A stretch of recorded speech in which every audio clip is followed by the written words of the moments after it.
Isa ka sa mga gusto mag-apply ng Canada Work Permit from outside of Canada, gusto mo na kitang pigilan ng ilang minuto. Huwag ka munang gumawa ng IRCC account, huwag ka na munang mag-submit ng application, at huwag ka munang magbabayad ng application fee. Kasi ito mismo yung pagkakamali na munti ka na rin naming magawa ng partner ko. Kasi akala namin noon, basta meron na kaming employer at LAMIA ay pwede na kami mag-apply. Pero habang ginagawa namin yung DIY application, napagtanto namin na marami pa pala kaming kailangang maintindihan bago pa man kami magsimula. Kaya sa video na to guys, pag-uusapan natin yung pinakamahalagang tanong. Eligible ka ba talaga na mag-apply ng outside Canada Work Permit?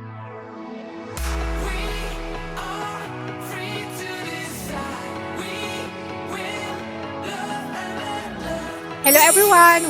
Welcome back to my channel. At kung bago po kayo dito, hi, my name is Jane. Kamusta po kayo? Thank you for stopping by. In today's video guys, yun nga po, ang ating topic ay kung eligible ka ba talagang mag-apply ng outside Canada Work Permit. At bago ko po ulit yung simulan, gusto ko po muna ulit magpasalamat po sa lahat po ng mga tiwala at nag-subscribe po sa aking channel. At kung hindi pa po kayo nakakapag-subscribe guys, at bago po kayo sa aking channel at interesado kayo about dito sa mga immigration updates, job updates at buhay Canada na rin po, please consider subscribing in my channel at hit nyo na rin po notification bell para ma-notify po kayo sa aking mga next video. At yun nga guys, nung nagsimula po kaming mag-research, ang akala ko yung pinakamahirap po talaga ay yung mga forms, yung pag-fill out po nun. Pero hindi po pala. Ang pinakamahirap ay yung maintindihan kung eligible ba talaga kami na mag-apply. Kasi po, kung mali yung foundation mo, kahit pa po perfect yung mga forms nyo, talagang masasayang lang po yung oras at yung application fee na ibabayad nyo. And who actually needs a work permit? Ito po yung una na dapat nating maintindihan. Kailangan ba talaga ng work permit? Sa karamihan po ng foreign nationals, oo. Bakit? IRCC requires a work permit because it protects the Canadian labor market. Pangalawa, it ensures foreign workers meet safety, skills, and admissibility standards. Yung pangatlo po, it prevents unauthorized employment. And lastly, it ensures workers have legal status and rights here in Canada. Unless you fall under a specific IRCC exemption na kailangan nyo ng work permit bago kayo mag-start ng trabaho. And then, share ko na rin po sa inyo yung mga work permit exemptions dito sa Canada. May exemptions po dito, pero sobrang specific at hindi rin po siya automatic. Example po ng mga IRCC defined exemptions ay yung una ay yung mga business visitors, yung mga certain performing artists, athletes, short-term na highly skilled workers, certain public speakers, and some religious workers. This exemption guys, nakadepende rin po sila kung anong klaseng activity o yung duration nila dito sa Canada. And whether the work competes with the Canadian labor market. Remember guys, unpaid work can still be work. If the activity competes directly with the Canadian labor market, it is considered work pa rin po. Kahit po na hindi sila binayaran or it is unpaid. Meaning, kahit volunteer ka dito sa Canada pero yung ginagawa nyo ay para pa ring trabaho at kahit po unpaid internships po kayo or nag-help lang po kayo sa business and doing tasks that a paid worker normally does, it's still considered po na worker kayo. Hindi ibig sabihin na volunteer ang tawag sa trabaho, exam ka na sa work permit. And here is the simple example guys para maintindihan nyo. Example ko po si Maria. Si Maria bumisita dito sa Canada at yung tito niya po ay meron po siyang bakery shop. At sinabi niya po sa tito niya na gusto niya mag-volunteer at kahit wala pong bayad. Kumbaga magtatrabaho siya ng for free. Pero nung nag-start si Maria sa bakery shop, ang ginagawa niya ay nagpe-prepare siya ng dough, nagsiserve siya sa guests, tumutulong siya during work hours or during rush hours, and then pagka close na yung bakery shop, naglilinis din siya. Even though unpaid, she's doing the task that a paid Canadian worker normally does. This competes with labor market. So IRCC consider it work. So meaning, she would need a work permit. So ganun po yun guys. Pero kung tumutulong lang siya sa tito niya sa bahay, naglilinis lang po siya, nagbabysit, nagluluto, personal activities po yun. Hindi po yun labor market competition. At yung next naman po ay yung inside versus outside Canada. Magkaiba po ang process ng pag-a-apply habang nasa loob ka ng Canada at yung nag-a-apply habang nasa labas ka po ng Canada. If you're inside Canada, pwede ka pong mag-extend ng status mo, pwede kang mag-restore, may open work permit options ka rin, depende po yun sa current status nyo. Iba po yung mga forms, iba rin po yung requirements,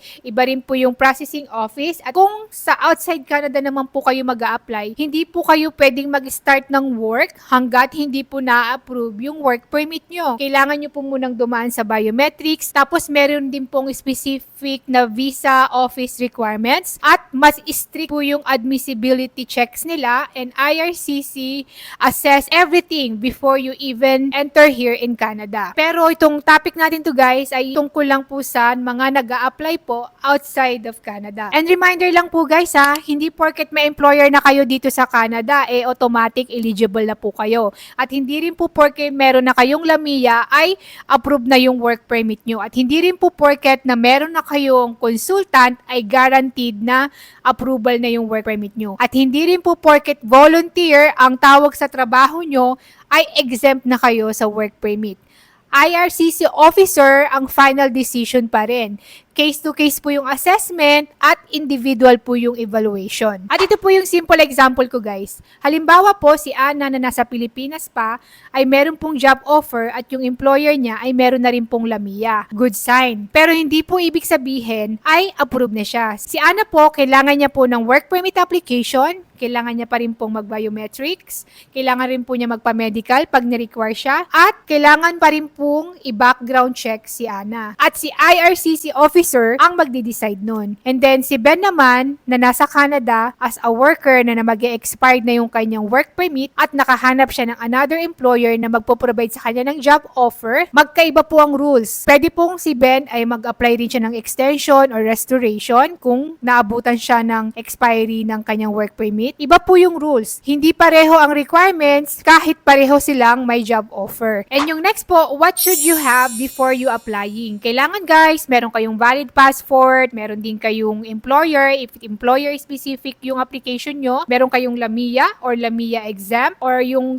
kailangan din po naintindihan nyo kung ano pong klase ng work permit yung apply sa inyo. Kung specific work permit po ba yan or open work permit. At kailangan rin po yung ability nyo na ma-meet yung mga document requirements para ma-submit nyo sa IRCC. Ito po yung isa sa pinakamalaking lesson namin, yung hindi muna kami nagmadaling gumawa ng application. Inalam po muna namin kung ano po ba talaga yung mga kailangan naming isubmit at kung ano po ba talaga yung applicable sa amin sa sitwasyon namin. At ito naman po yung mga maling paniniwala ng mga applicants na hindi naman po align sa IRCC. Yung number 1, yung iniisip nila na porket meron na silang employer ay ma-approve na kagad or automatic approve na po kagad yung kanilang work permit. Maling paniniwala ito guys. Ang katotohanan po, kahit meron po kayong employer, hindi ibig sabihin approve na po kagad yung work permit nyo. Kasi kailangan pa rin po kayong i-assess ng IRCC. At yung pangalawa naman, porkit may LAMIA na, automatic work permit na rin kagad. Isa po ito talaga sa pinaka-common na maling paniniwala. Yes, it's a good sign na meron pong LAMIA, pero hindi rin po ibig sabihin automatic na ang work permit. Magkaiba po ang LAMIA at yung work permit. Ang LAMIA po ay para po sa employer. Ibig sabihin, pinayagan ng ESDC na mag-hire ng foreign workers si employer. Pero ang work permit po ay para po sa applicant, ikaw, at ang IRCC po ang magdi-decide kung pasado ka. Kahit approve po yung LAMIA, hindi ibig sabihin approve ka na rin. Separate po ang assessment mo. Tapos yung next guys, yung iniisip nila na pare-pareho lahat ng requirements. Ay nako guys, hindi po pare-pareho ang requirements ng lahat. May personalized IRCC checklist ang bawat applicant. Depende po kung saang country kayo, kung anong category nyo, at kung ano po yung situations nyo. At yung next din na maling paniniwala ay yung pwede nyo bang sundan yung mga checklist ng mga YouTubers na nag-share about nga rito sa work permit applications o ano pa pong applications yan. Isa po ito talaga sa pinakadelikadong maling paniniwala guys. Alam nyo kung bakit? Hindi nyo po kasi pwedeng sundan ang checklist ng ibang tao. Ang dapat nyo pong sundan ay yung checklist na ibinigay sa inyo ng IRCC sa account nyo. Iba't iba po ang requirements ng bawat applicant. And lastly po, ang IRCC officer lang po talaga ang may final decision. Hindi po employer, hindi LAMIA, or hindi rin po consultant. At yung unpaid work po can still be considered work kung ginagawa nyo po yung task na parang ginagawa ng paid na Canadian workers. At yung lastly guys, yung katotohanan po, magkaiba po talaga yung process ng inside versus outside Canada. And meron lang po akong katanungan guys, ano po ba yung kinakatakutan nyo sa application nyo? Ayun po ba yung documents, yung mga forms, or yung refusal? Or baka hindi nyo lang po talaga alam kung eligible kayo? Comment nyo lang po sa ibaba dahil dahil babalikan po natin yung mga yan sa mga susunod ko na video. Share ko na rin po sa inyo kung ano po ba yung ginawa namin bago kami mag-apply. What we did before applying. Ang ginawa po namin bago kami mag-apply ay nag-create na po kami ng IRCC account. Bago pa man kami gumawa ng IRCC account guys, bago kami nag-upload ng mga documents or nagbayad po ng application fee, may ginawa kami na 5 bagay na sobrang nakatulong po talaga sa amin. Ito po yung foundation ng buong DIY application namin. Yung una po, reading official IRCC guidance. Una sa lahat guys, binasa namin ang official IRCC guidance sa mismong website. Hindi po ito yung summaries, hindi rin po ito sa YouTube, hindi rin po sa Facebook advice. Kasi pag mali po yung naging source nyo, mali rin po yung magiging application nyo. Dito po namin nalaman sa mismong IRCC website kung ano po ba yung kailangan naming work permit, ano po yung exemptions, ano yung step-by-step process, ano po yung biometrics at medical requirements, ano rin po yung difference ng employer-specific versus open work permit, at ano po yung mga documents na hinahanap po ng IRCC. Kung hindi mo po ito binasa, para ka lang nag-apply ng nakapikit. At yung pangalawa po ay gumawa kami ng sarili naming document tracker. Simple lang to guys, kahit meron kayong notebook or dun sa spreadsheet sa computer nyo, nilagay lang namin kung ano po yung document na mga kailangan, tapos naglagay din ako ng status kung to prepare, prepared, and uploaded na po ba siya. Tapos may notes din ako na nakalagay dun kung kailangan niya po ba ng translation or notarization or merong missing info. Ito po talaga yung nakasave sa amin sa stress. Kasi kapag DIY ka talaga guys, ikaw yung parang project manager ng application mo. And then yung comparing information, hindi lang po kami talaga nag-rely sa isang source lang, nag-compare kami ng mga information sa IRCC official website, sa IRCC guide, tapos yung personalized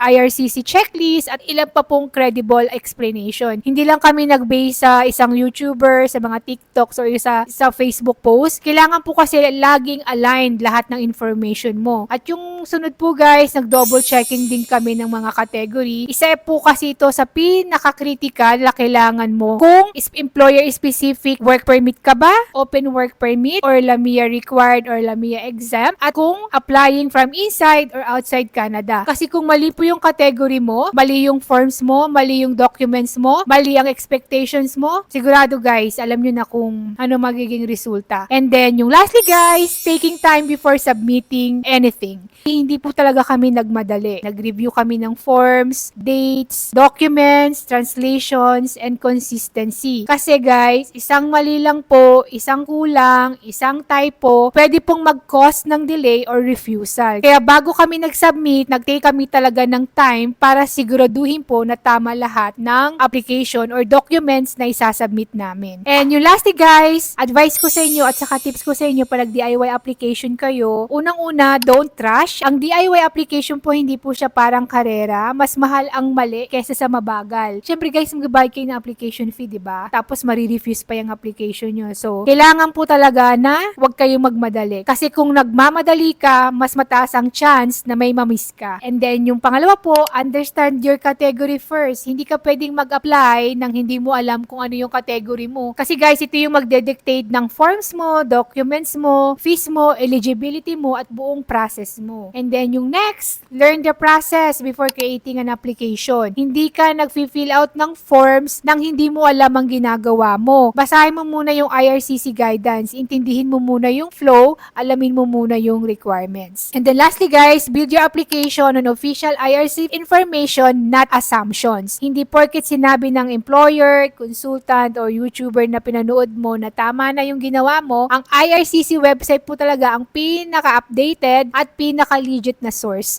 Doon ka dapat nakabase. So, yun guys, that's it for today's video. Sana na-appreciate nyo, nagustuhan nyo, or nakatulong tong video ko sa inyo ngayon. And if you do guys, please hit the like button. At kung meron po kayong gustong itakal sa aking mga next video, may questions po kayo or feedbacks, please feel free to comment. I want to connect with you in the comment section. And don't forget to subscribe in my channel at hit yun po notification bell para ma-notify po kayo sa aking mga next video. Thank you again guys for watching. See you on my next one. At lagi po kayo mag-iingat.